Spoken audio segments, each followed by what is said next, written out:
Geek Insider presents Geeky, Cheeky, and Downright Freaky with Matthew Harris. He's taking a closer look at some of the wonderfully weird, gloriously geeky, and freaky things in our world.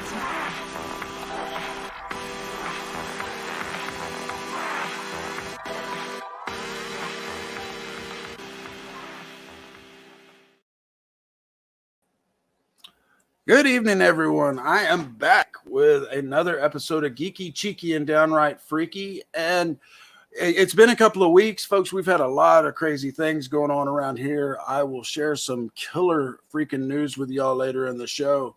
But tonight, coming back one more time to the Mandela Effect. But we've got a really special show tonight because over the last month, the show that I did on the Mandela Effect and changes to the Bible has really got a lot of people talking. I've received emails directly regarding the episode and people being surprised about the changes that they've encountered.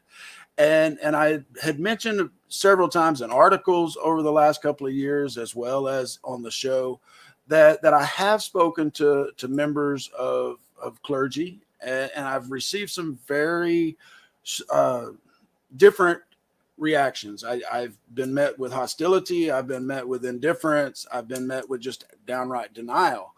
And this is one of the aspects that a lot of the folks that I've talked to in the Mandela Effect community have mentioned as running into as well.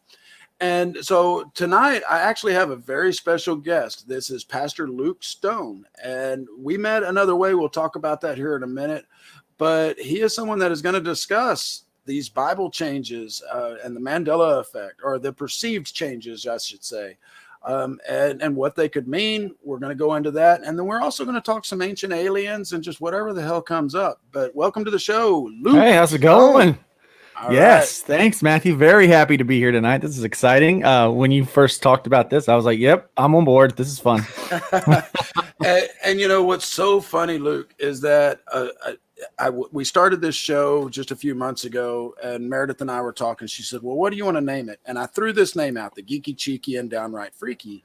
Well, Meredith and I had actually worked together on another project. It was cryptocurrency. We worked there for about a year. Exactly a year. And after it shut down, I went just a couple of months ago and I looked at my bio, and it actually says I like to write about the geeky, cheeky, and downright freaky. And so apparently this show name has been in my head for a while, and it just came back around. But as far as the Mandela Effect goes, I've written about it multiple times back when I was just a writer for Geek Insider before I took over editing duties, and we started this whole thing. I actually interviewed the director and cast of the Mandela Effect movie, and we had a great time. Robin Lord Taylor, and I'm going to forget everybody else's names because he was in Gotham and he sticks in my head. But it's something that has intrigued me, and one of the things that really strikes a lot of people is these perceived changes to the Bible. It's something I've covered a couple of times, and there's ones I specifically want to speak to tonight. But first off, introduce yourself, Luke. Tell everyone who you are, what your affiliation is with, how long you've been in theology, and just kind of give a breakdown. Yeah, so my name is Luke Stone. I am a pastor. I pastor a small church in Jacksonville, Florida. And you can actually find out more about that church going to bridgescommunitychurch.com. We are a Church of God, Anderson, Indiana affiliation. So basically, that's not really a denomination; it's more of a movement. But it's we're very conservative in our theology. We go back to kind of old school holiness kind of stuff, But we try to look at the condition of a person's heart and stuff like that, and kind of deal with the transformative power of the Holy Spirit kind of stuff that happens in our lives. So that's what I do for the majority of my time through the week. That's what I do, So I started out many years ago as youth, like volunteer youth, and then music. And I actually came to Jacksonville as the music and youth pastor. And after about 7 months or so, I was we found I started filling the pulpit because we were without a pastor, and within a year of me coming here, I wound up being voted as lead pastor. So that's my experience there. I've been to school. I have gotten some education around theology. I've been I went to Mid-America Christian University for that, Taylor University, a couple different places. So I do have some background and in biblical understanding. And so hopefully I'll be able to bring some of that to the table tonight. I'm also a big theology nerd. So I've got a lot of books on theology that I read. Excellent. So kind of into all that. And then aside from all of that, I make comic books. Which is how we met. This is how we met initially, was over the comic books. Because as you're a big person in theology, I'm a big geek, and our worlds just collided here. But tell everyone about your comic. We're not gonna we're gonna let you put up the IndieGoGo, or is it Kickstarter or IndieGoGo? No, it's an IndieGoGo. Yeah, we're running on the IndieGoGo. Well, so really, I make a comic book, but it was all kind of based out of weird conversations like this. So we start talking about the Nephilim and ancient aliens and Greek gods and how it all ties together, and the pyramids and all that kind of stuff all comes into one big picture, and I decided to write a comic book about it, and so that's what I did. And the hybrids that just launched yesterday, is that correct? We just launched the trade paperback for the first. So it's being broke down into different arcs, and so the first arc is called Trash Day, and we just finished up the last floppy. Now we're putting all that into a trade paperback, and so the trade paperback is being released, and we're adding some extra content in there and talking. And some of what I'm adding in there is we're actually talking a little bit about how some of these concepts came in, and some of the resources that we used, and some of the things like that. So some little kind of backstory stuff on this whole weird ancient aliens and Nephilim thing. Yeah.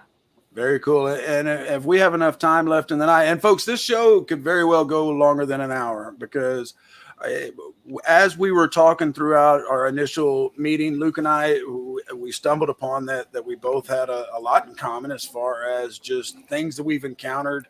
And I told him about the show, and him being a pastor. Like I said, I wanted to take this opportunity to really pick his brain and his knowledge on these changes that we've seen. Because Luke, how familiar are you with the Mandela effect itself? Not just outside the Bible, just it's the concept. I'm pretty solid with that. I really was certain that Mandela was dead that he had died. But that history is gone. Also, it's been Bernstein Bears for as long as I can remember, and so I'm very familiar with it. Yeah, very familiar with it.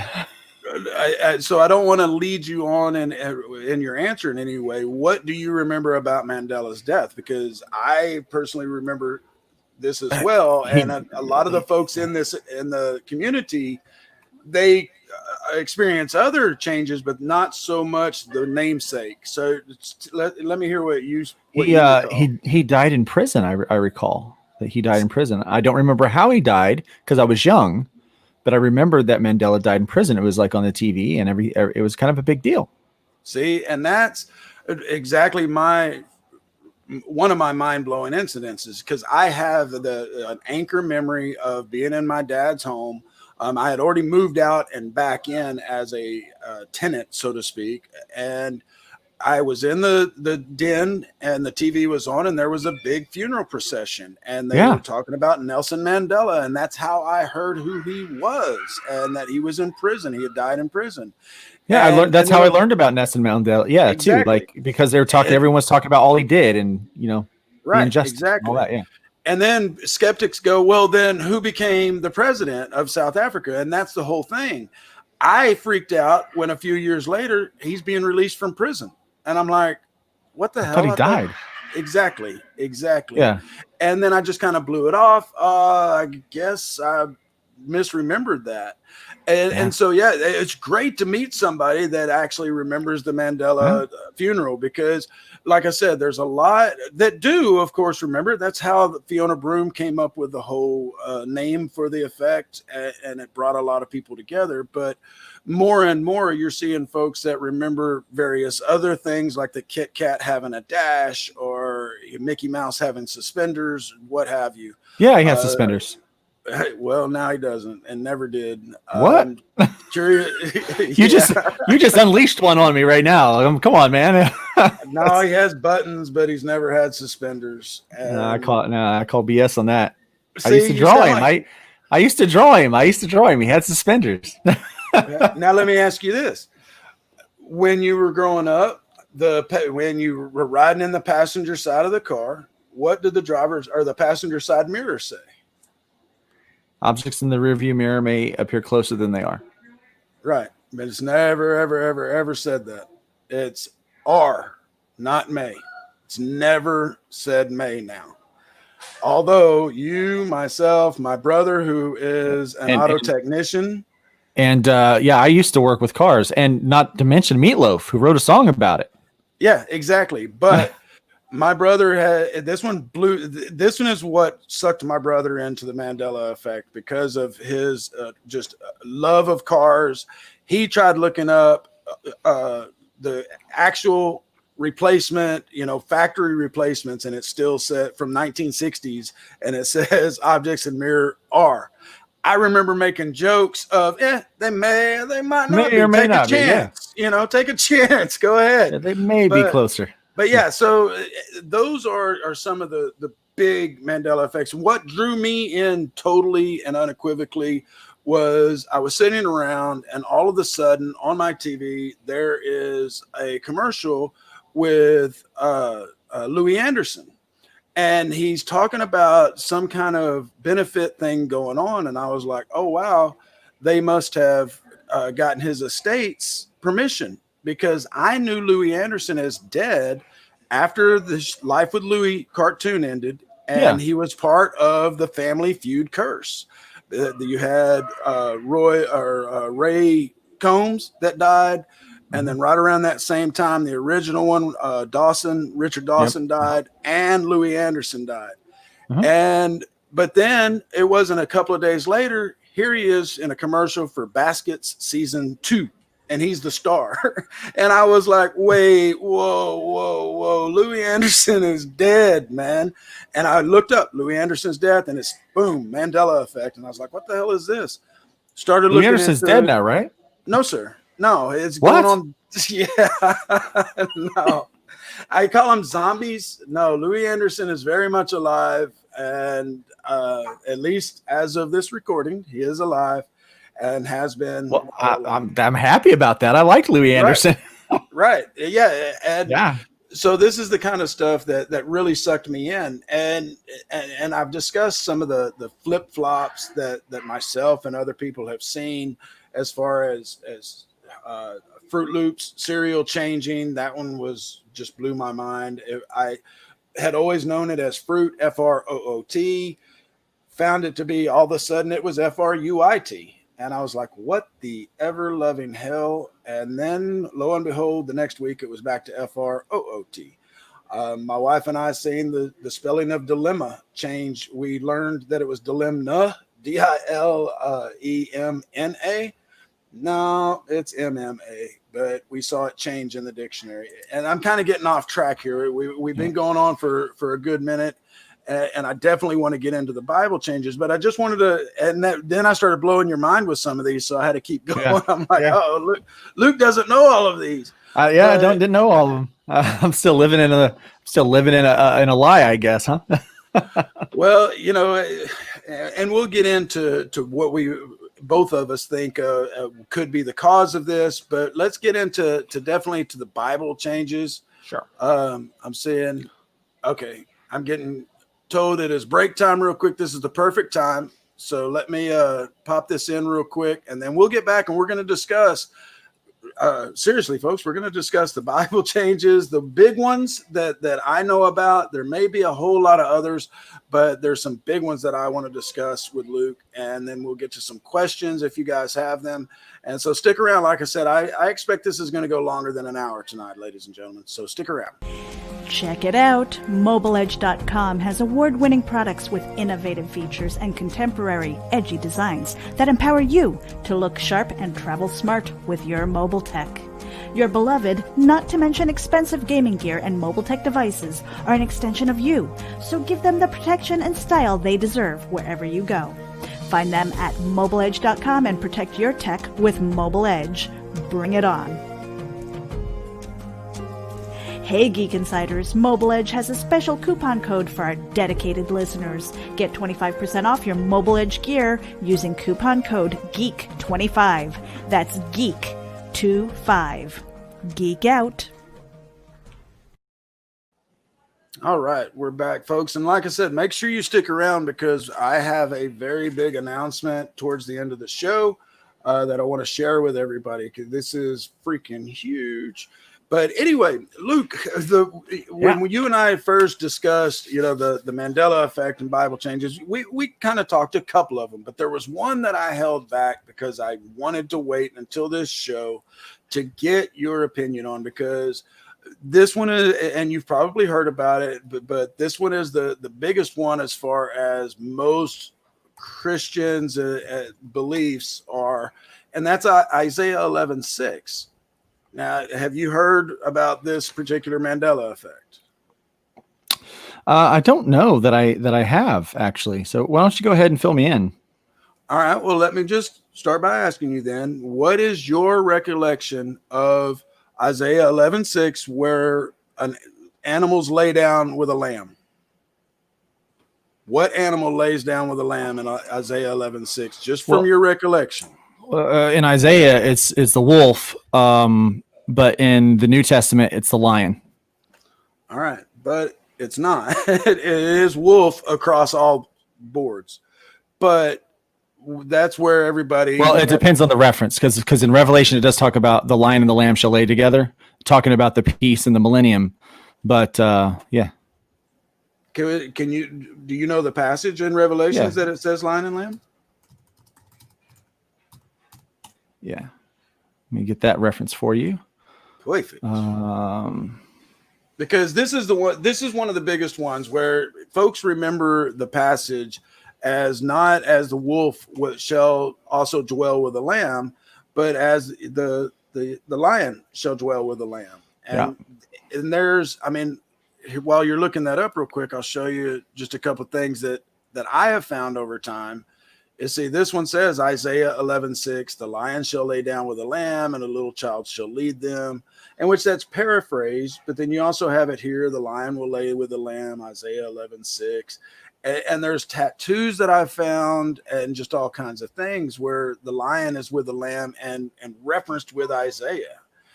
But myself and some other folks that I know have looked through the Bible to look for the lion being referenced laying with the lamb and haven't been able to find it. So it's going to be great if you are able to reference this in Revelation.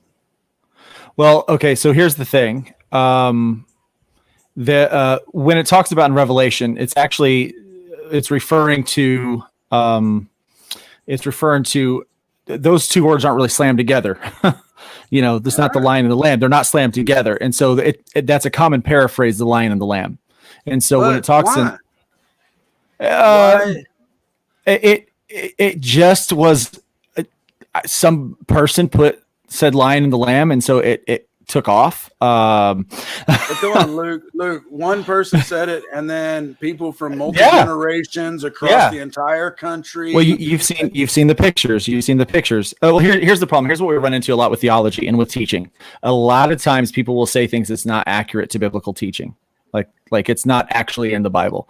So a lot of the Mandela Effect stuff that you're going to bring up, most of it is. We've just been taught wrong for a very long time. Like we didn't go to the original teaching, and that's most of the Mandela Effect there. So when it talks about lion and the lamb. So you're saying though then the Sunday school teachers and the pastors that they continued perpetuating the incorrect passages? Yes. Yes, absolutely. Yeah. Absolutely. Because it happens a lot. I grew up in Fort Worth, Texas, in the buckle of the Bible Belt, or the Southern Baptist Bible Belt. On the edge of the property of the Southern Baptist Theological Seminary. Maybe it's not Southern, just Baptist Theological Seminary in Fort Worth. And so I went to vacation Bible school all the time growing up. I went to church on Sundays. And that's one thing that I have wondered. Same goes for some spelling issues and some history issues that, you're like, okay, were our teachers taught wrong? And then therefore they continued perpetuating it.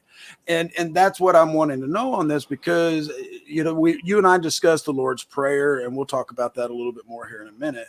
But, the lion and the lamb, it's not referenced in the Bible together anywhere. So why is it, such an iconic image? And so many people remember the passage as being very shocked when they hear the wolf. Well, and I understand that, but so the reference that when it talks about the lion and the lamb, it says that he is the lion of Judah and he is the lamb of God. So that's the reference of where it's the lion and the lamb. So you're not going to see lion and the lamb next to each other in scripture. It just doesn't have it.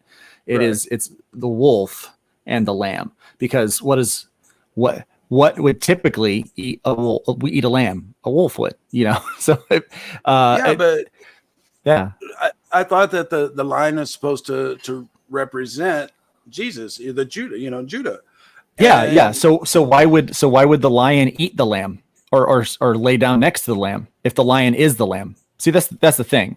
Theologically, the lion is the lamb. So the Lion of Judah, he is the Lamb of God. The lion and the lamb are one and the same, so they're not going to lie down next to each other.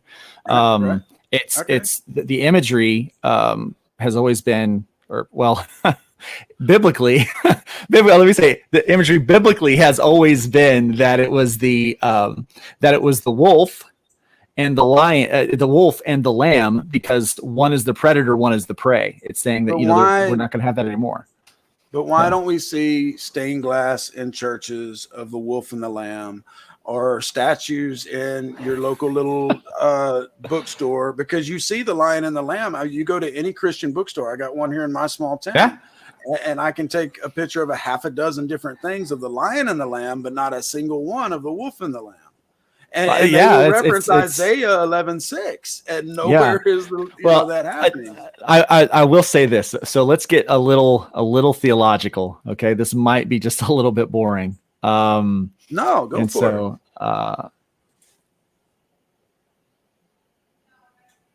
it. Go ahead and keep talking just a second. I want to make sure I've got the right references here. Okay. Now, folks, I've kind of alluded to some big news, or not alluded. I've flat out said there's some big news. While he's getting this together, I'll kind of let it out of the bag a little bit. Our show Geek Speak, which we've interviewed some very killer guests from Full Moon Features and Shudder, and the list goes on and on. Comic book advocates and comic book creators, indie directors over at Amazon and Netflix and Hulu. And that show, Geek Speak, is actually good. We've been normally running it on Thursdays. It's going to move to Monday nights at 8 Eastern. And that is actually going to be still available right here, but it's also going to be available somewhere extra special. And I'll reveal that here shortly.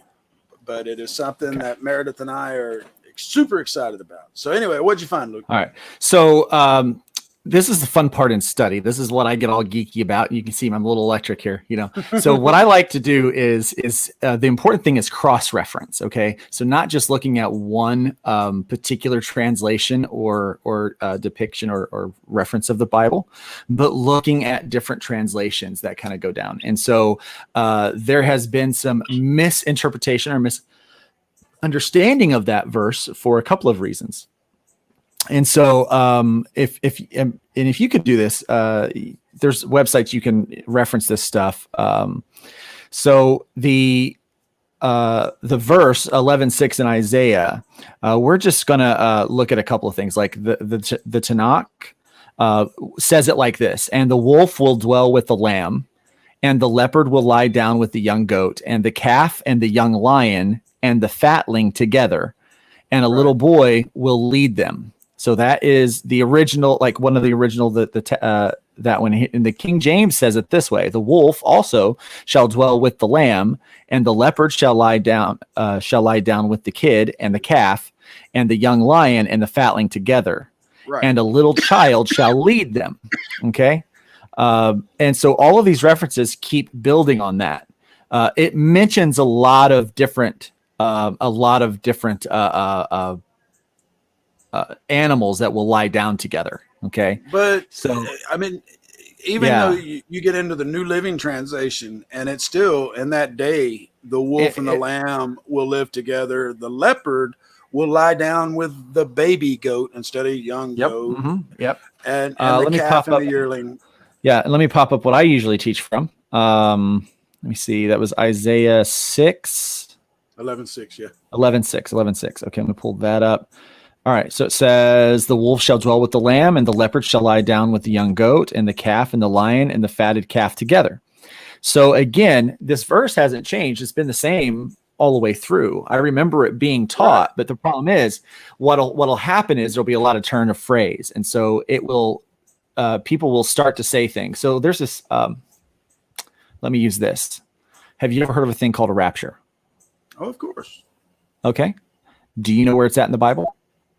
No, but I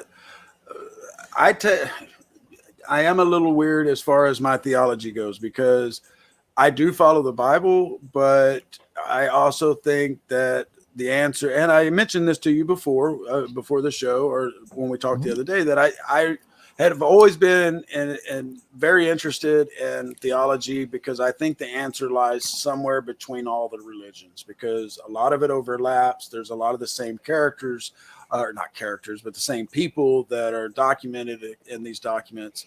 And so I think that answer lies somewhere in there.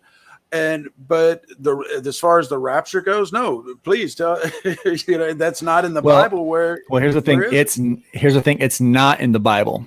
That particular bit of what I call religious fiction was actually brought up and was told about 250 or so, maybe 300 years ago.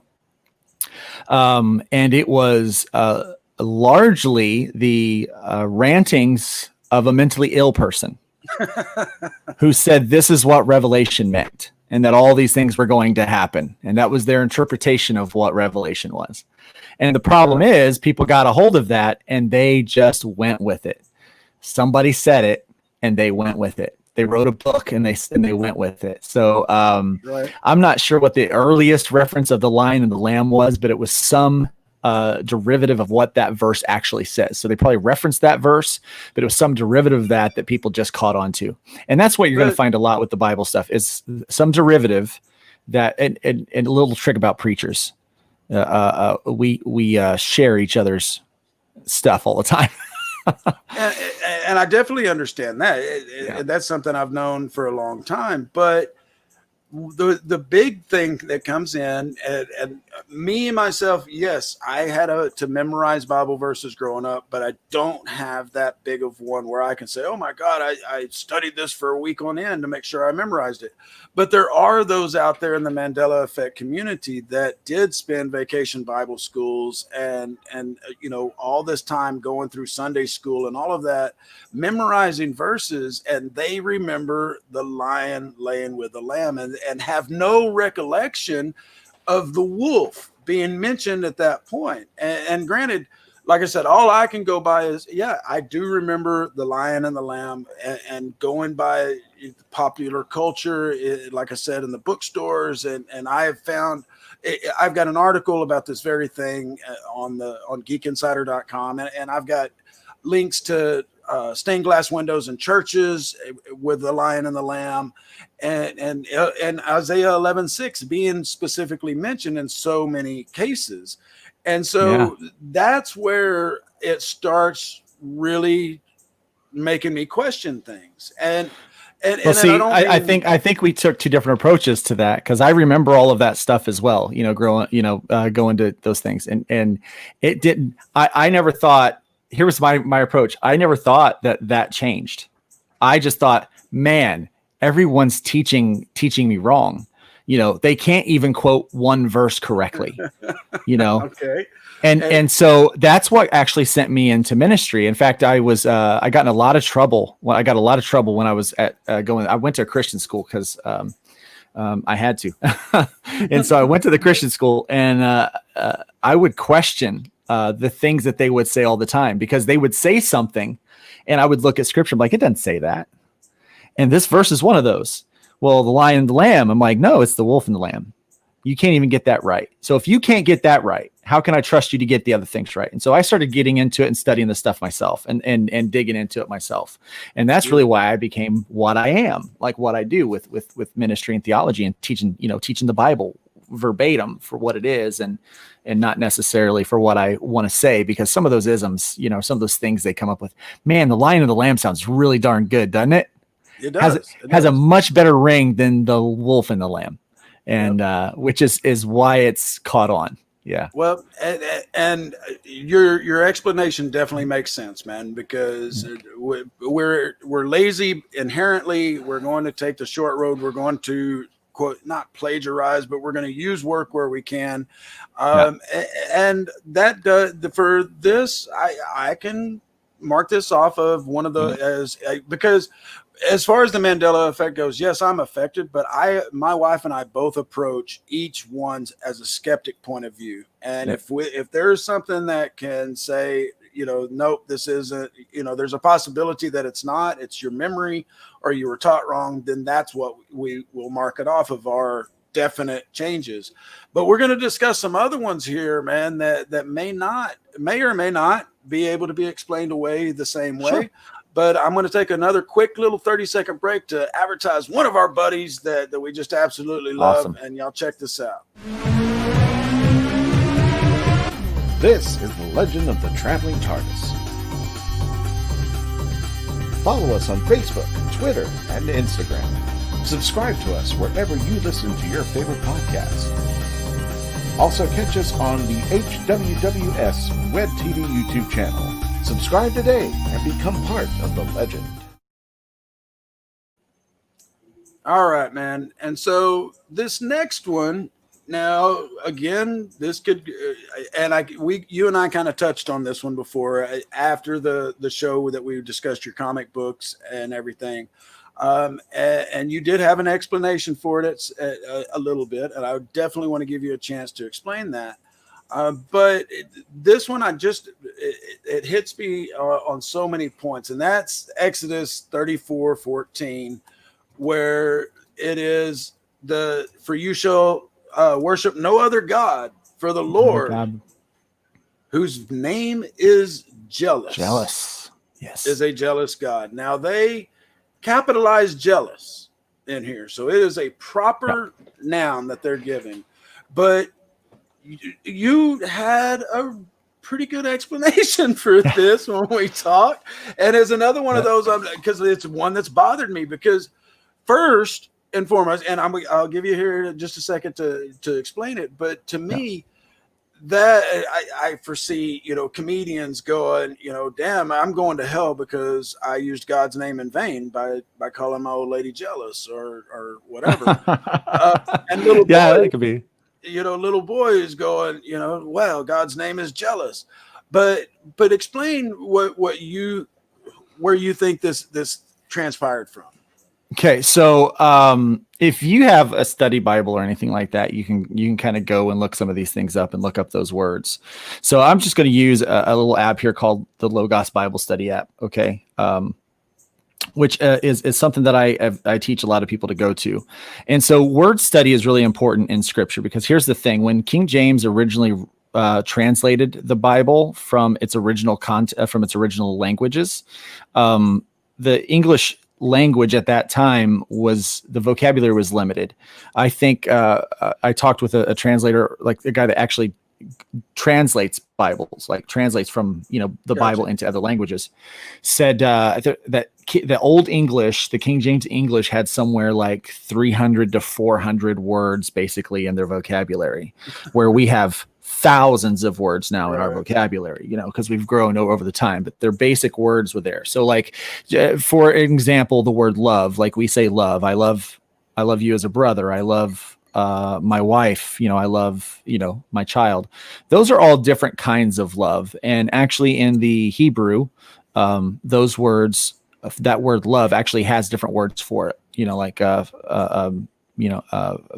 the filial love, like Philadelphia, like brotherly love, agape love, exos, which is like the romantic love, because you don't want to mix those loves up, right? And so there's different words for love, and so word study in the Bible is very, very important because, and especially we thinking about our English and things like that, we need to like have a better look at some of those words. And so one of the things that I always do with studies, I like to get into the word studies with that. So if you would, something like that. And I'll just kind of walk you through like kind of that process that I would go through. So I'd go to Exodus, and I would just type in the numbers there, and anyone can download this app and study these things. Well, it helps if I spell it right. My big fat thumbs. We all have that problem, Luke. Yeah. So the cool thing about this is when you really kind of go into the original words, and here's the thing, man, something about Greek and Hebrew, they had much deeper meaning in their words and things like that. And I think maybe that's why God chose to use that as the language for the Bible. So when we go to Exodus 34:14, we are going to see basic explanation here. Oh, I'm in the wrong reference thing. Okay. Well, it's going to take me too long to fix this. Let me just tell you what it does. So what you do is you go and you look up the word, and then it gets a definition of the word. But it not only does it give you the definition of the word, it gives you the context for the word. So like, for example, when Paul says, I, Paul, a prisoner of Christ, he refers to himself in two places as a prisoner in one of his letters. One of those times he's referring to that particular word means like I'm bound by a spell, but it could also mean I'm bound by a chain. And so in one essence, he's using the term figuratively, I'm bound by a spell to Christ. I'm bound to Christ. And then in another term, he's being very literally, I'm under house arrest. I'm bound by a chain, so that's one of those cases. And so when he uses that, my name is jealous, because he says my name is jealous, they have to capitalize that because now it becomes a proper noun. Right. But that was an old phrase, it's kind of like, well, my middle name is jealous. He's saying this is how jealous I am. Right. My middle name is jealous. So okay. It's part of the speech of that day. And so going into the word study, you'd understand that, oh, well, the structure here, this is how this is used. This is what this is. This is my name's jealous. I'm this is how jealous I am. Just call me jealous, kind of thing. And so that's what that verse is, and okay. Yeah, I've had fun talking to youth about that. It's like, it's like, yeah, my middle name is jealous. That's how jealous he is. That's pretty cool. And I like that explanation. And again, that's one that I can kind of go with. And because you're bringing up the point about the words and the narrow use of words, or the narrow library they had of words back then. And this is something I pointed out in the last show, that there are a lot of people that kind of freak out that Michelangelo did it, but that Moses has horns in so many depictions of art. And that is a word thing, because they didn't have the word for rays, for the rays of sun are coming out of him. Yeah. And it turned into horns. And I explained that in the last video and in the article. Or no, I didn't cover it in the article, but we did discuss it in the Bible Changes. And you're exact. That's why I can say, okay, I can definitely see this, because Michelangelo read it as horns when it's supposed to be rays of light. He did his statue, and then everybody, or not everybody, but so many have built off of that piece of art. And so misinterpretation of not understanding somebody's language. It's kind of like if I say, man, I'm green with envy.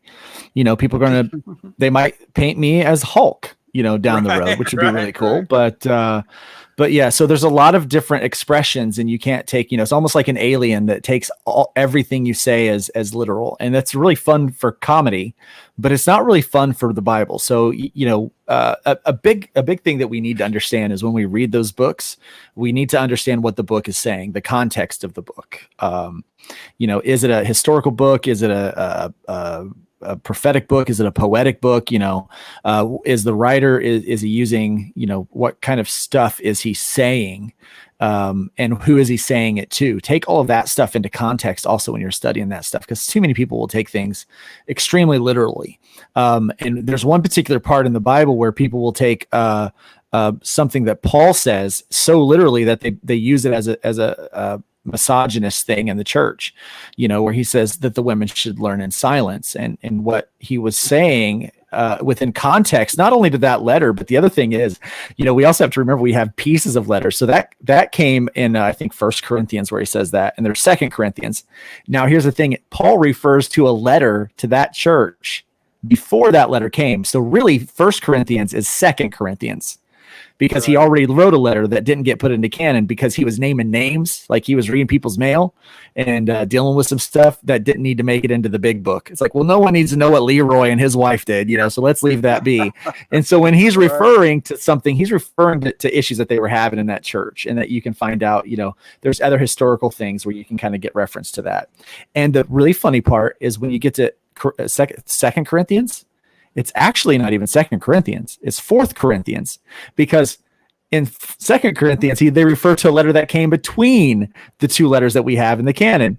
So there's actually a total of 4 letters there that we know of, but we only got 2 and 4. Because again, Paul was like, and I'm really glad that it didn't make it into the Bible, because I certainly wouldn't want people doing that, like, hundreds and hundreds of years from now. They were like, yeah, so over there at Bridges Community Church, brother so-and-so and sister so-and-so got into, and Luke had to deal with it in a letter, and everyone would be like gossiping about, brother and sister so-and-so. We got enough of that in there, right? Exactly. And I tell you though, anyone that says that women should study in silence or learn in silence just never met Meredith. I guarantee you that. But I guess she's not listening. She didn't shoot me the finger or nothing back there. And there she is. I guess she's there she is. Now I got the flip.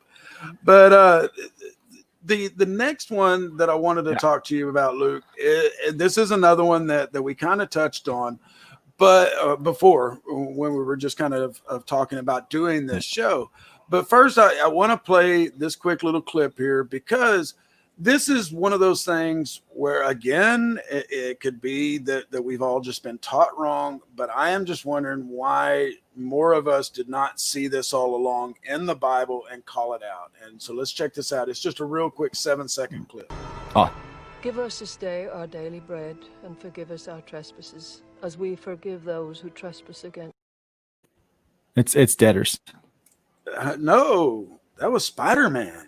And that was Spider-Man. No, but it's debtors. It's forgive us our debts as we forgive as we forgive our debtors. Right. Oh yeah, exactly. And here's the thing. If you really want to know something, we've been saying at the end of the Lord's Prayer, for thine is the kingdom and the glory forever. Amen. That is not in the Bible. It's not there. In the King James Version, they added it, but it is not in the original transcript. So if you read pick up like an ESV, it's not going to have that there. And where you get trespasses at is because Jesus in Matthew, right after that, he actually says trespasses, because the debts and the trespasses, he was drawing a parallel between the two. They're very similar. The original Greek and Hebrew words are very similar, but they do mean something different. And so, but just enough different so that he can make a point, forgive your debts. Because they could understand financial debt, but there was a spiritual debt that had to be paid. And so that's where he was, and they understand it. The word trespass doesn't mean sin. It's like a sin. It actually means, it's funny because I just preached on this last Sunday. It's really weird. It's like a sin, but it's a slight. It's more like you did me wrong. So you screwed me over. Right. And right. so, I've taken, that's the way that I took it when it was trespass, because that's, myself and so many others do remember learning it as trespass and debts and debtors is just kind of foreign to them. And again, I can understand that preachers and nuns and Sunday school teachers have just cited it from quote unquote memory. But were all the kids lazy except for Luke that went and looked in the Bible and said, hey, you guys are wrong. You can't even get this right.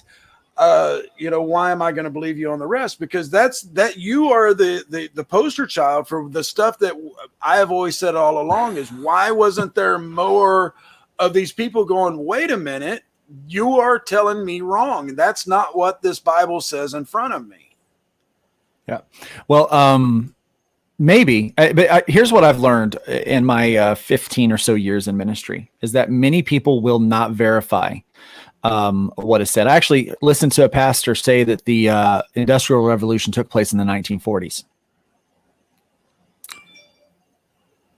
And everyone sat there and believed him. They didn't fact check the stuff that you can Google, right? Right. Have you seen the Newsies? Early 1900s, when the Industrial Revolution, late 1800s, early 1900s, 1940s, we're talking about prohibition now. That's not the Industrial Revolution. And he got up there and said the Industrial Revolution took place in 1940s, and no one batted an eye. I think maybe some people aren't listening or they're half listening, but I definitely think people are too lazy to actually verify what it says. Now, I will say this. If you look up the Lord's Prayer, like the Catholic Lord's Prayer, which is where the extra words came from, by the way, in the King James Version. It came from the Catholic Church and Catholic tradition that had already been long established, because up to that point, the Bible was still only available in its original manuscripts, in the original Greeks and Hebrews.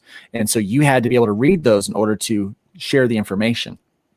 And it was Martin Luther during the Reformation that said, hey, the Bible should be available to everybody. And so it was during that time, there was still a lot of support from the Catholic Church in the process of doing it. But King James set out to make this English version that everyone can read. And so there was a lot of compromise when it came to certain things. And one of those things was the Lord's Prayer. Because if you read the Catholic prayer, it actually goes like this: Our Father, who art in heaven, hallowed be thy name, thy kingdom come, thy will be done on earth as it is in heaven. Give us this day our daily bread, and forgive us our trespasses as we forgive those who trespass against us, and lead us not into temptation, but deliver us from evil. Amen. So that verse actually stops with the deliver us but lead us not into temptation, but deliver us from evil. That is the thing. Oh, and even they've updated it. They took away, for thine is the power of the kingdom and glory forever. Amen. Because people are realizing that, hey, you're using a bit of verse that's not there, right. But still, they still use the word trespass, right? When that's actually not the word that should be there. The word that should be there is debt and debtor, because it's a different thing. But why is it that this is the Catholic prayer, but I remember being taught it in Southern Baptist Church and Nazarene Church of the Nazarene when I went there, and so many other theology or sects. Well, because remember I was saying King James had some input and some encouragement from the Catholic Church. But it's still this tradition was in King James. No. In the King James Version, it still says debts and debtors. It doesn't say trespass. Does it? Yes. Does it? Are you not talking about the New King James? Or you need to look at the publication date. Look at the publication date. You need to find a Bible that's like really, really old to see if they've changed it.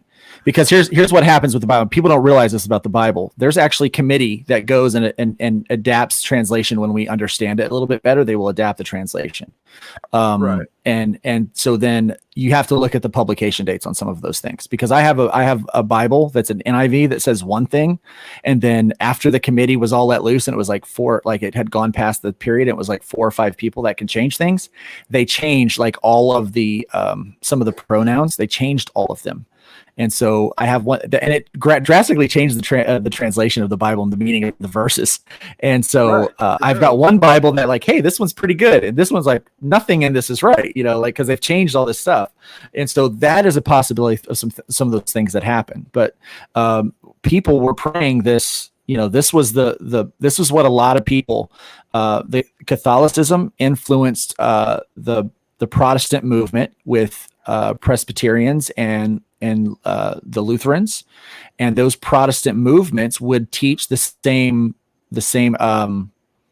tradition that they had been taught. You know, they're still kind of muscle memory, if you will. Right. You know, and so things get passed down that are just flat out not even in the Bible, and that's some of the hardest things, like, I've experienced in doing ministry with people, is trying to help them unlearn some of the things that they were taught. That was kind of just ease of use, I guess, in that sense. But yeah, so that's where people say trespass, because that's the Catholic prayer. And a lot of people don't bother, and that's what gets embroidered on stuff, you know, that's what gets printed on stuff, and that's what gets, you know, but and I could say that Aunt May was probably Catholic, if I remember correctly. She is, so it stands to reason that she would give the Catholic the version of that. We're going to take another quick break here, and then we're going to be back with Pastor Luke Stone. But I was wanting to ask, Luke, is because my wife mentioned this, is your church available, your sermons available online? They are, actually. You can find them online. We stream every morning to our Facebook and to our YouTube, but you can go to Bridges Community Church and look us up on YouTube, and we're there, or find us on Facebook at Bridges Community Church in Jacksonville, Florida. So yeah. Fantastic. Yeah. I think you'll have a couple more people, at least in this household, tuning in. But we'll be right back, folks, with Pastor Luke Stone. And we're going to talk some more Mandela Effect. And we are coming up on the hour mark already. I kind of knew this show was going to go long. As long as Luke's willing to stick around, there's still more stuff I want to discuss, kind of wrapping up the Mandela Effect, because he teased me and got me all kinds of curious about that this is a pastor that has some very interesting insight and ideas about the ancient alien theories and Cain and Abel, stuff that got both me and my wife thinking. So folks, stick around. Luke, if you got time to stick around, we'll discuss. I've got time, brother. Let's do it. Fantastic. All right, folks, we'll be right back. For Geek Insider advertising opportunities, contact advertising@geekinsider.com. We offer space on the website, in the daily newsletter, sponsored posts, and advertising space on our podcasts. For details, contact advertising@geekinsider.com. That's advertising@geekinsider.com. All right. And one thing, Brian K. Morris, our buddy, came in and he said, Luke, why did one church adopt debts and another trespass? Well, I don't know that it's so much adopt. It's churches that read the Bible say debts. And here's the really cool thing about this, and not to try to preach to everyone that's out there, but it's so much better when you actually go to the bit in Matthew. It's Matthew 6, I believe. Let me pull this up, because here's the thing. That's Jesus is when he's actually talking, and they ask, how should we pray? Right. And so that's really what the whole section is. And I think it's in Matthew 6. The Lord's Prayer. There it is. Chapter 6. And I started at kind of verse 9 when I was kind of talking this Sunday. But the thing is, so he's being asked how they should pray. And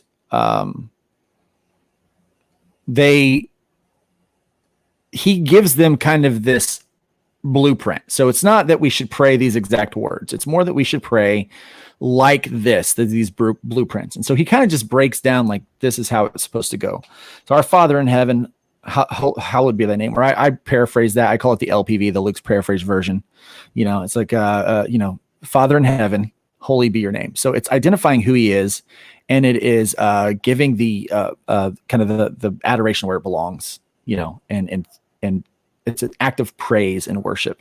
And then it says, your kingdom come, your will be done. That's an act of submission. And so acknowledge Christ, acknowledge God, submit to his authority. And then it says, let your will be done on earth as it is in heaven. So that's more that continuation of submission to his authority. Let your will be done, not my will, your will be done.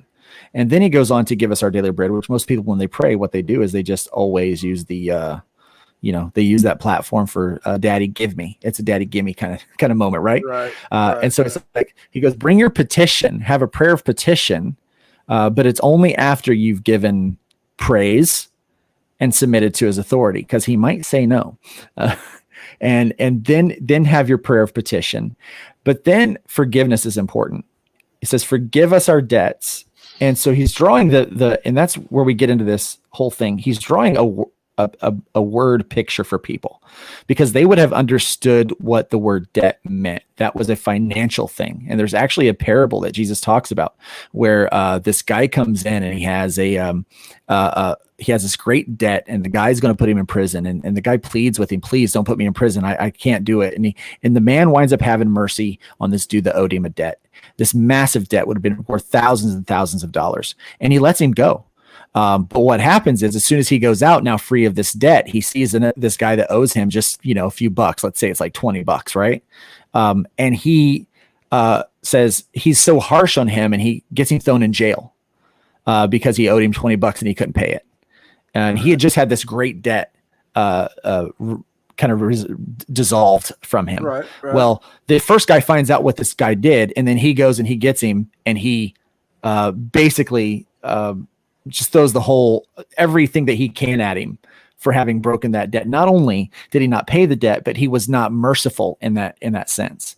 And so Jesus is trying to help us understand that the debt that is owed to us, that there's also a spiritual debt that is owed to him.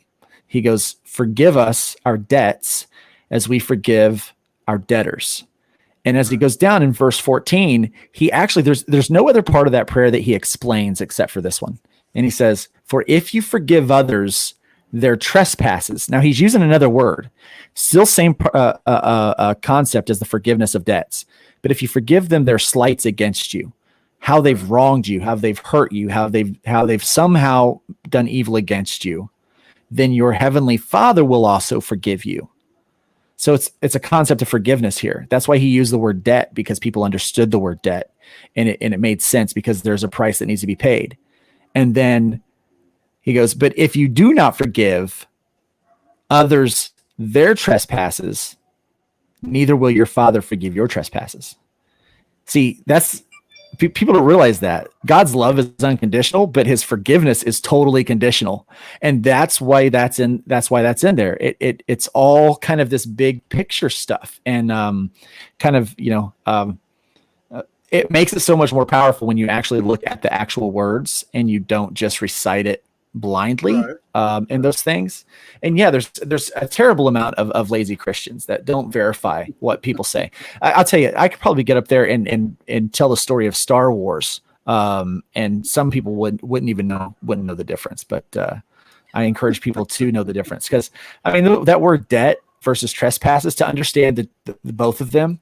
That look, okay, so if you want anything that's owed at all, like any kind of debt that you might have, if you want that forgiven, then you better be willing to forgive too. Right. That's a hard thing to do, man. It is. Yeah, it is. And I've always said that forgiveness can be easy, but forgetting is hard. And I think Willie wrote a song about that at one point.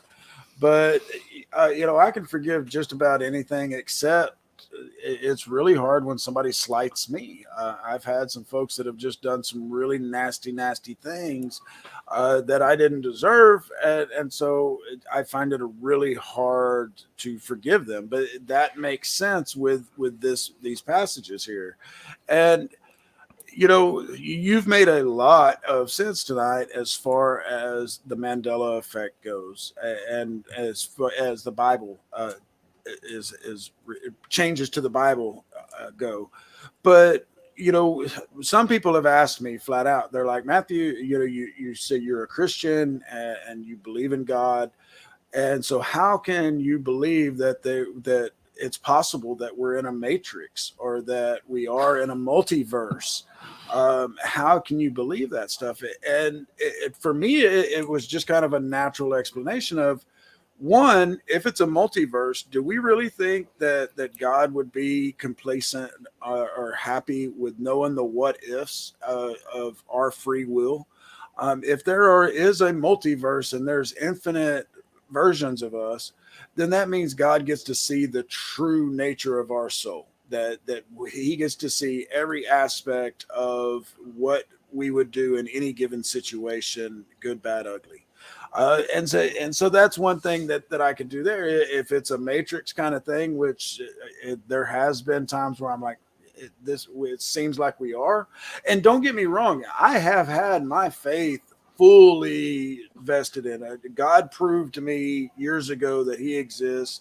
And so my faith is unshakable, but it doesn't mean that because I believe that these other things are possible, that reality isn't what we think it is, doesn't mean that it destroys my ability to have faith. Just like the government thinking that if we find out aliens do exist, that millions of people or billions of people are going to no longer be religious. And that kind of segues into the other thing that I wanted to talk to you about tonight is the ancient aliens. You and I both watched the ancient aliens with the dude with the big hair. The dude with the hair. It's the aliens. So I just want to touch on one thing real quick. Your theory of the multiverse is not incredibly far-fetched. Okay. I actually explain it like this to people. See, we understand everything that we see within the concept of time and space. But we have to understand that God doesn't exist within time and space. He created time and space. It's like putting this thing in space. I could see time and space and everything about it. I can open it up. I can see how all the electricity and stuff is going to move and stuff like that. So it's a lot like this. It's a lot like a blimp watching a parade. We're living the parade, right? But the blimp can see the end of the parade, the middle of the parade, and the beginning of the parade.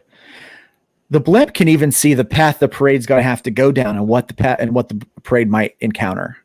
You know, we need to look at it like that. So like this idea of the multiverse, God gets an opportunity to look at everyone's potential choices. And he also gets a chance to look at everyone's free will. And he gets a look and he can see where it's going to go.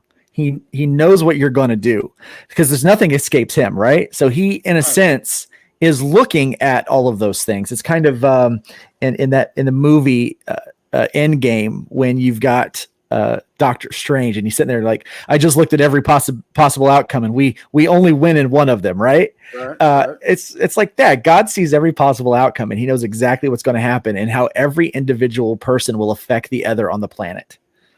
All of the things that are random and all of the things that are not random, he is able to see that stuff. And so it's much like a multiverse playing out in his mind. So which is kind of cool. It's just kind of cool. Exactly. Yeah. And that's the way, I mean, because goodness, if he does know everything, he can see, 10 moves ahead, so to speak. Yeah. He's going to get bored really quick because time only exists as time as we know it here on Earth. That's the only concept of time. Yeah, it doesn't exist in the realm we call heaven, which is with him. It doesn't exist there. It's instantaneous.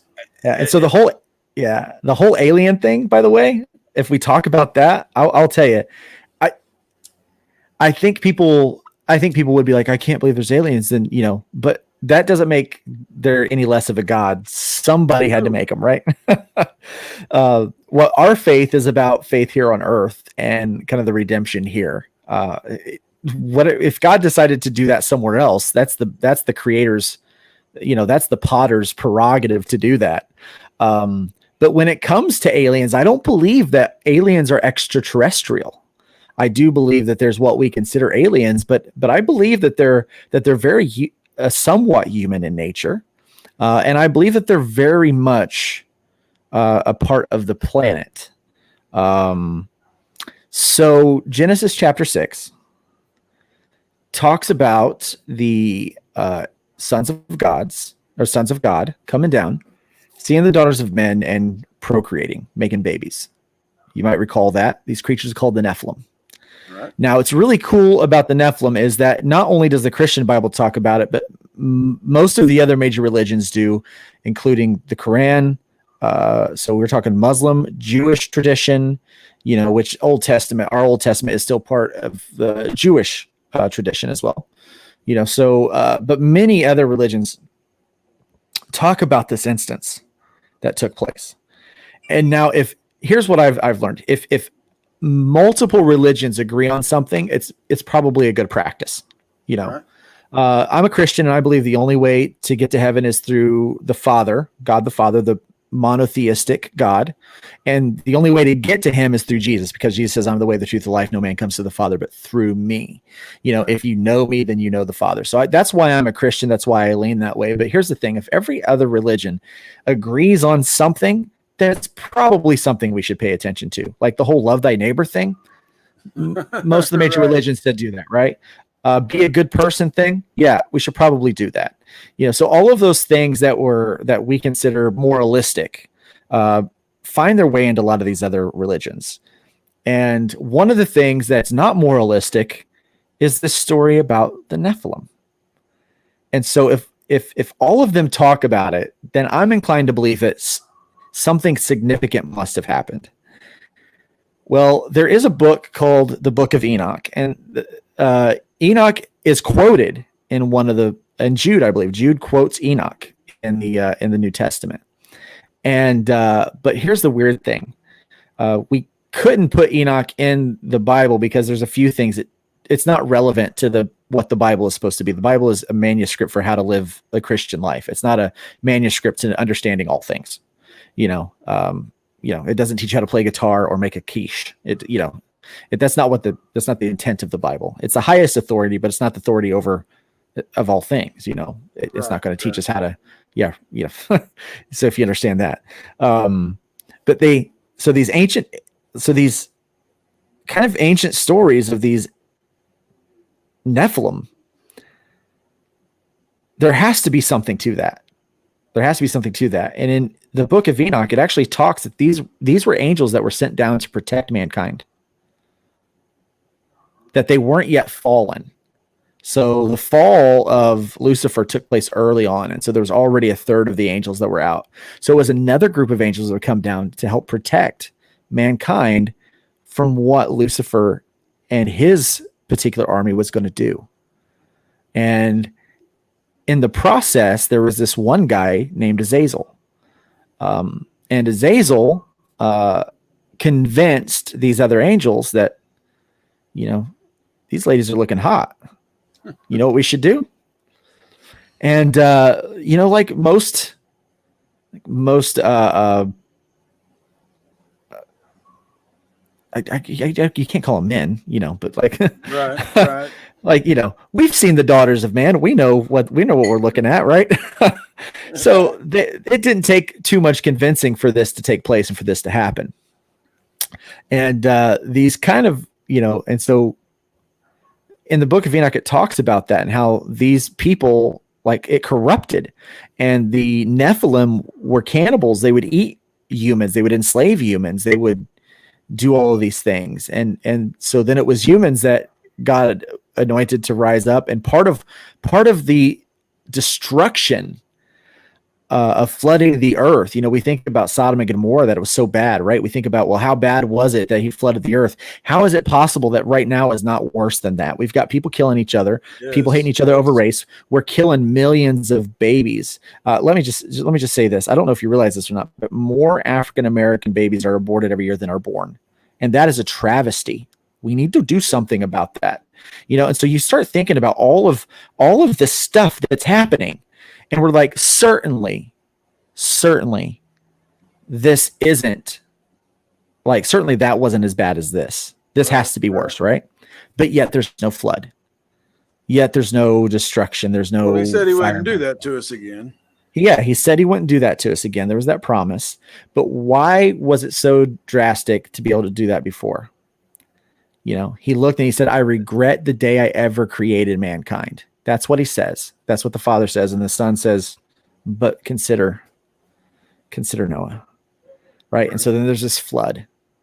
Now, Enoch is the father of Noah, correct? Yes. Yes. Yeah, I believe so. Yeah. Yeah, I think that's right. Yeah. And Methuselah was his grandfather. Right. And which I always tell everybody, because of everything I've been through, I'm always like, I'm going to be the next Methuselah. I'm going to be the oldest, grumpiest person on the planet. I just see it happen because there's been multiple times I should have died. And I've asked God, please let me come home. But anyway, I've always just said, I'm going to be the next Methuselah, and, I'll be that old guy. Get off my lawn. But go ahead. Yeah. So let me ask you this question. Remember the Tower of Babel that took place in Genesis, yes. Early days there. Do you think God would say, this is going to be a problem if what these people were building was just some rock or clay tower that got really tall? No, of course not. Right. I've always had questions about that. Anyway, it makes no sense. They built a tower to heaven, and they said, hey, anything that they put their mind to, they're going to accomplish.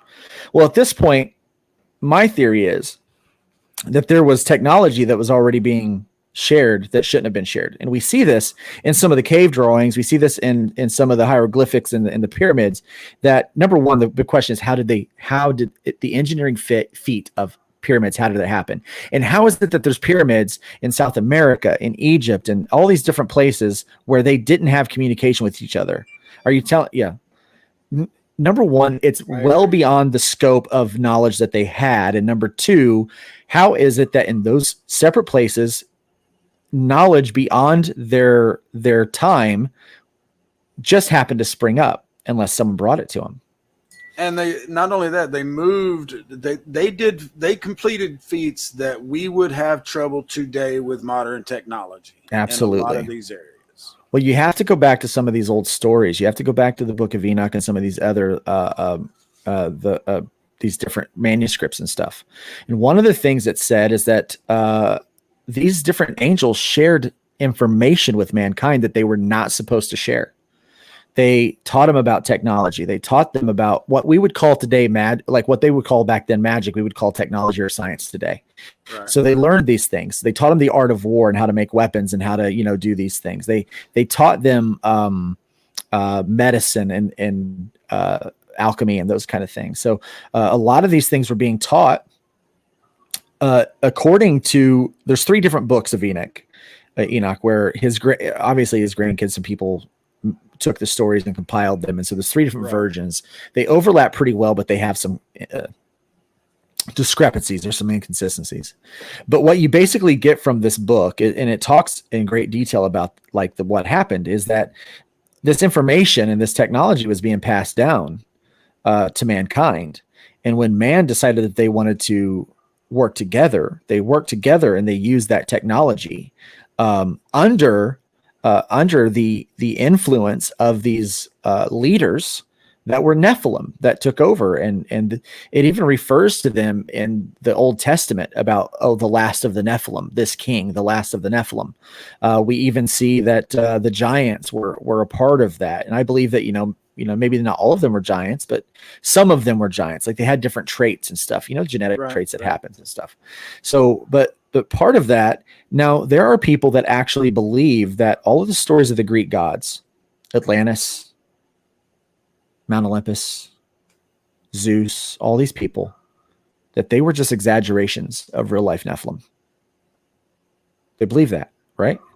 Right. So here's the thing. So if they were exaggerations, and Atlantis and Olympus and all of that existed, and because here's the thing, the writings about the Nephilim and the stories of individual Nephilims, which actually do mirror some of these Greek gods quite closely, they predate the Greek gods by about 1,500 years, which is just enough time. For a flood to take place and start things over.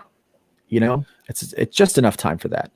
And so my theory, and one that a lot of people share, is that the Tower of Babel was a technological tower, and that it wasn't just clay and stone, but it was a technology. And so it required that communication be broken between the people that were working. And that's why all of that happened. And that in the flood, more than just some bad people were lost.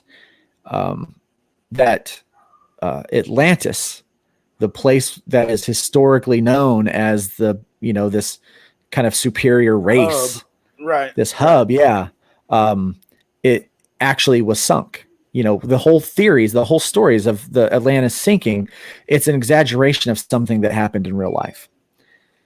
Which leads me to ancient aliens. Christopher Columbus coming across, he gets lost, right? Stumbles upon the United States, not quite the United States yet. It's well before that, but this landmass, which will eventually become America. On his way, in his writings, he recounts this really weird thing that happens. He said there was a light, this light that came from the water, traveled along his ships and flickered like a candle, and then submerged back into the water. Yep. Right. So that happened. Like he recounts that. He might have been high. He might have been drunk. We don't know. A little bit of wine, that Italian wine. Yeah, but it's consistent with things. Now, if you do watch these ancient alien things and you look at some of those things, one of the things you're going to notice is there's a phenomenon they call an underwater runway. There's these runways that are long, straight formations. Lit up. Like you could tell they're like lines, and here's what's really strange about that. Straight lines aren't natural. No, they're not. They're not natural. Straight lines usually are an indication of intelligent life, putting something there, because nature is curved. It has a lot of curves to it. Yeah. It's chaos. Yeah. And so the straight lines under the sea, they say they look like runways. So what if? Here's just a what if, okay? This isn't in the Bible. This isn't theology. This is just ancient aliens and having fun with it. What if the Nephilim were real? What if they really were the Greek gods and we've just changed it? What if Atlantis existed? And what if the flood, what if when the Tower of Babel ended and the communication and the cohesiveness, the synergy was broken, what if that wasn't enough and the flood was definitely needed? And what if the flood was not just to get rid of all the wicked people, but it was to get rid of all the Nephilim? And it was to get rid of, and some of them survived. Some of them made it through. We know that. We know that they did because the stories of the early Israel are all post-flood. So somehow Goliath had Nephilim DNA. Right. Somehow. Right. We don't know how. Especially if everyone but Moses' family died. So I don't think they all died. And here's why I don't think that, because obviously we have some evidence that there were Nephilim still in the land after, because Joshua was fighting them. The Israelites were fighting them. Right. So, and all of that is after Moses. All of that came, from Moses' great-great-grandson, Abraham. So what if Atlantis is still there? What if Atlantis is a Nephilim hub, and they somehow had the technology to survive underwater? Well, and you have so many reports from all the way back to Christopher Columbus through modern day of USOs, unidentified submerged objects, objects that are coming out from under the water, lights under the water, objects going into the water. And it's well known, we know more about the surface of the moon than we do our own oceans. True. And so it's very much plausible that there could be a whole lot going on under the sea that we don't know about. Now, but let me kind of do a little clarification here. So whereas the ancient alien theory and show, they kind of think that angels and gods were mistaken as aliens, you think it's kind of the opposite, right? That it's the Nephilim and the angels have been mistaken as aliens. Yes, that's my theory. I dig it. Yeah, because which one makes more sense? Right. Something that every major most major religions recount an event that took place, that is what inspired, that those were the actual aliens, that there really weren't aliens at all. They were angels and humans that had babies, and that was the offspring. Does that make more sense than intergalactic travelers? It certainly does. Right. Now, you mentioned earlier that the aliens, a lot of the aliens things that you think could be the Nephilim. One thing that I have thought of with as many UFOs that we see or that have been spotted is that what if it isn't intergalactic travelers, but interdimensional travel? They are, these could be humans that are coming from another dimension, another alternate Earth. It can be just observers, because these crafts seem to move, against the laws of physics as we know them. And I always caveat that, folks. Everybody says, "Oh no, it breaks the law of physics." Well, that's as we know it, and what is pertinent to Earth, just like time is only pertinent to Earth. Do we not have we not come across this whole argument already on who creates the rules? Right. Like, who makes the laws? And the guy that makes the laws knows how to break the laws, right? And so if he knows how to break the laws, and the angels that came down that were supposed to be the watchers knew the laws and were teaching humans how to break the laws, basically that's what they were doing. Right. And he's like, this is not going to work. Like, look what they're doing. Like, they're going to be a real problem if we don't fix this. Very much so. And right now I know there's people right now that would hear something like that, and it's like, well, that's so small. It's terrible of God to have done that. It's like, no, trust me. I see what happens when we have a two-party system in one country, and when one party gets too much power, what happens? Right. Can you imagine? Can you imagine what would happen? I mean, just the ugly that would happen in the universe because of the human race. Just absolutely. Yeah. Yeah. And that's one thing we kind of touched on earlier, about that people say, well, how can you believe in aliens if you believe in God? And, one is, how can we be so big-headed to think that we'd be the only ones in this big mass universe, that's infinite that we know of? And so, but for, sure, it said, the Bible says that we were created in God's image, but it doesn't mean that every other planet has to be in God's image. They could be little green men somewhere. I mean, we could, there's obviously enough evidence to say that there is something out there. There's whole towns. This year I think it's going to be 50 years from someplace in Pennsylvania that had the entire town had abductions and sightings and things like that. And there's a lot of evidence of those things. I've seen a craft. Like, I physically have seen a craft, and many people have in my hometown.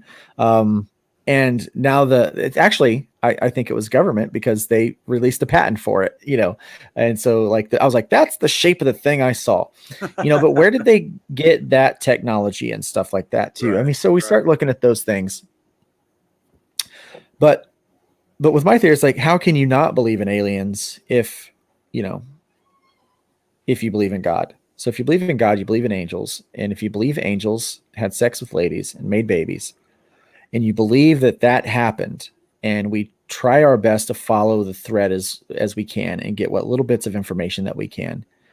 If you believe those things, then maybe believing in these aliens is not so far-fetched. Whether it doesn't have to be intergalactic, doesn't have to be interdimensional. I mean, our own planet is mystery enough. The sea is deep. There are so many things here that we don't even know. We know that there has been some sightings. We know we've seen crafts. And so one of the questions that I have, and that I even talk about in my book, and we kind of touch on that a little bit here or there, is the idea that who we thought was gone was not gone. Like, they're still here. They're still among us, that, and when you think about where you see the lights and you see the sightings and things like that, it's over these big areas of land that aren't near the water. Right. But Oh, you're cutting out on me, Luke. oh, can you see me? Am I here? Yep. Now you're catching up. Okay. All right. So they're always kind of off in some direction where, there's water all around the United States, so they're going somewhere. And so my theory is always is still that Atlantis is alive and well, but it is sunk and it's they've got some kind of technology, but they've got craft that comes up and sees us. It's the USOs are actually UFOs. They're just kind of floating around and stuff like that. And so I think it's a fun theory to play with. It could be possible, I think there's a lot of there's probably more evidence to support that than some other crazy theories out there, to be honest with you. Right. Yeah. Now, did you heard that this week that the Pentagon is putting together another task force over the UFOs, didn't you? No, I didn't. Yeah, they announced, I think it was Monday, that they are putting together another task force because of what they call the UAPs, unidentified aerial phenomena. That is breaking the U.S. airspace, and that there's no explanation. So they are putting together another task force to investigate. And so, and the ones that they released a few months ago, I had them loaded up, but I got rid of them. Where the Navy released where they were chasing them. Several of them were over the ocean. And so that kind of goes along with what you were saying there. And it's got me to thinking that these could be, instead of alien crafts that are from, hundreds of light years or thousands of light years away, even though time doesn't work the same when you're traveling, at or near the speed of light, it's still a very not insurmountable, but almost insurmountable feat to travel interstellar. But if they're already here and they're under the oceans, and it was because of technology, that makes a hell of a lot of sense. And it also sounds like a really good movie. It's something I'd pay to go see on Friday night. Well, I'm writing it into a comic book. That's what I'm doing. Right. And let's lead into that, because we've been going on almost an hour and a half. So let's start wrapping it up. Tell everyone about the comic and where they can find it, how they can get involved, and all that good stuff. Yeah. So I have a comic called Hybrids, the Sons of Gods. Hybrids being angel human hybrids, and the sons of gods because they're the offspring of the historical Greek gods, which are just exaggerations of these hybrid Nephilim. And so that's kind of where I get the title. I have got a IndieGoGo going right now that you can pop onto. I've got the first full arc called Trash Day. It kind of gives us an introduction to the universe. It does create a couple of new other questions that we'll be answering in this next arc. But it kind of basically we find a human trafficking ring where people are taking these newly developed Greek gods, basically. And so these super powered individuals, they develop powers seemingly out of nowhere overnight. And then no sooner do they get these powers, there's this group of people that come around and they take them. And our group of heroes is trying to find out who's taking them, why they're taking them, and where are they being kept. And so that's what we look at in the first arc of Trash Day. And so that is available right now on IndieGoGo. You get all 5 issues all into a trade paperback, but we also have a little extra story called Seraphina number 0. It's a little side story about one of the characters that's rescued towards the end of the series. So you get to learn a little bit more about her. It's also a commentary on mental health and what it's like to what it's like dealing with trauma from the inside, from behind the windows of our eyes for people. And then there's a end credit scene that we wrote that I'm really proud of, kind of like the Marvel end credit scene that you would see. It's four pages that you get to really kind of sets up the next arc, and you get to see that what you think is the problem, there's still this threat, but then you realize that the threat goes much deeper than you realize, and that the villainy is worse than what you might think. And so we deal with that. And then there's a lot of information and kind of behind the scenes stuff, like stuff that spells out like, hey, this theory here is what is leading this idea or this plot point, Gotcha. and so I talk about those things so that people can get a little bit of an insight to it and maybe see like where some of my mind is thinking and where that's going, not giving them any spoilers for what's going to happen, but definitely like, hey, here's something to think about, and spell out some of those theories and some of the art and things that we've done with that. So that's over on IndieGoGo. If you look up hybrids, Trash Day, or what's really easy, just go to lukestonestudios.com and you can find the link right there. Go to lukestonestudios.com. Right at the top, there is a link there, and we've got how much 24 have you pulled in right now. Let's find out. I have pulled in, as of right now, updating this page here, I've pulled in 22 backers and $1,075. So we're in our first day. We still have a flash sale that's going to be continuing on through tomorrow evening. And so that's $5 off our exclusive covers, our special covers that we have. We have a hollow foil cover, and we have a special cover by an artist named Kanan White, who I don't have the art for it yet, but people are buying the crap out of this cover because if you look up his work, it's going to be awesome. And so that's what we've got. We've got a really cool $20 digital perk. So if you don't want to buy the book and do a shipping and everything like that, there's a $20 perk where you can just get the digital, but you get the entire trade paperback and its production, like full production, what it's going to be. But you also get a bunch of extra digital stuff like wallpapers and stuff like that, including a coloring book. Very cool. Yeah, I've been, since we spoke last week, this is the project I've been waiting for. I'm definitely going to chip in on it tomorrow after the pay hits the account.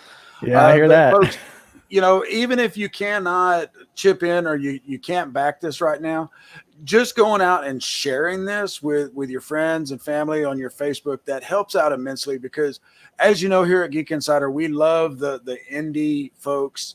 And like I said, that's how Luke and I met.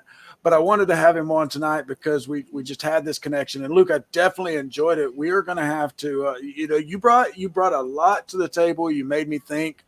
I know my wife and I are going to have some discussions about these what we once thought were changes to the Bible. Now, maybe not so much. And I hope that this helps some of you out there that have been really disturbed by these changes, because granted, there are a lot of Mandela effects where I'm really just like, nope, I don't care what you say. I know it was this. And but the Bible, maybe not so much, folks.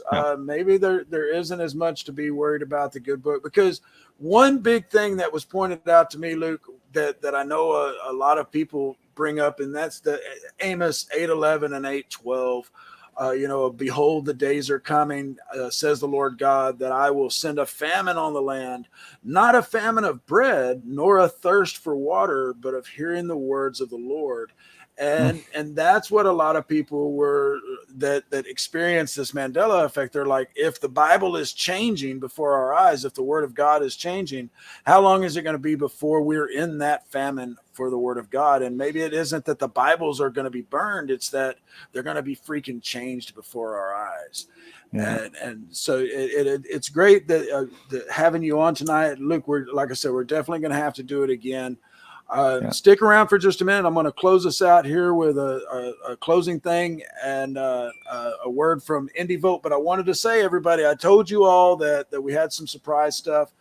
Next Monday, we are starting a new showtime for Geek Speak, but that is going to be on IndieVolt Radio. That means we are being syndicated worldwide, ladies and gentlemen, and we're going to have tens of thousands of listeners for every show on Monday.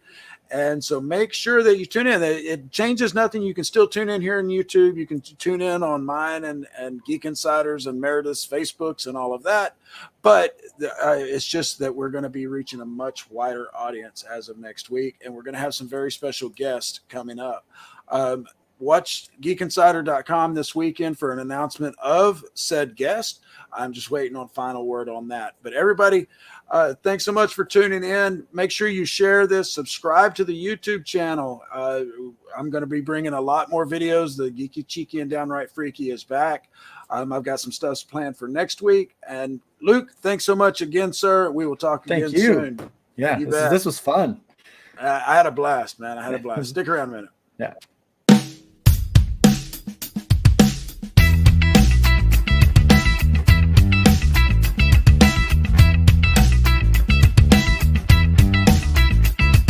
To all my lonely people still falling from a tree, to all my broken lovers still learning how to breathe.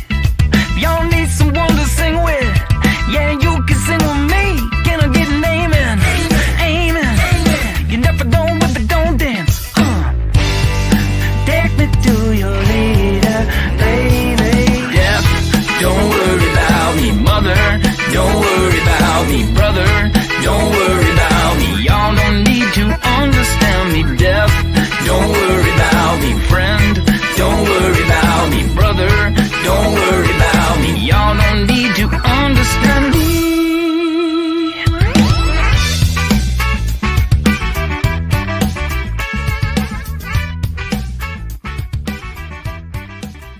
Strange